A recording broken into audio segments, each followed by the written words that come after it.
গাড়ি ভাড়া করার সামর্থ্য নেই, তাই ঠেলা গাড়িতে স্ত্রীর দেহ চাপিয়ে 60 কিলোমিটার নিয়ে গেলেন এক ব্যক্তি। তেলেঙ্গানার হায়দ্রাবাদে এই ঘটনা ঘটেছে। কালাহান্ডির দানামাঝি, মধ্যপ্রদেশের জব্বলপুর, ওড়িশার বালেশ্বরের পর সেই অমানবিক ঘটনার ফের পুনরাবৃত্তি হলো।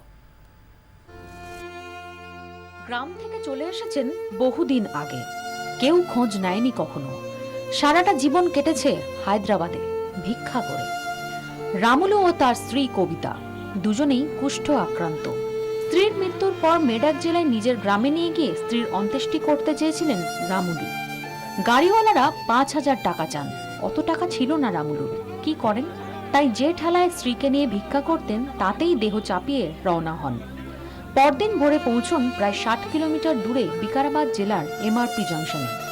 সেখানে অবশ্য ব্যবস্থা হয়। স্থানীয়রা পুলিশে খবর দেয়। পুলিশ একটা ব্যবস্থা করে।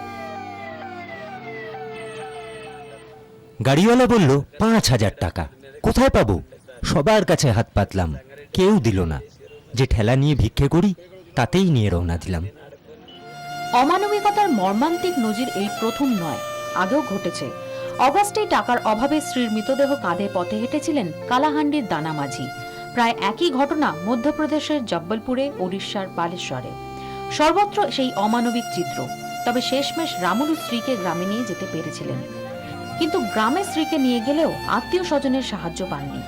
কুষ্ঠরোগী কবিতার দেহ স্পর্শ করতে রাজি হননি রামুলুর পরিবার। একাই স্ত্রীর অন্ত্যেষ্টি করেন রামুলু। ব্যুরো রিপোর্ট, 24 ঘন্টা।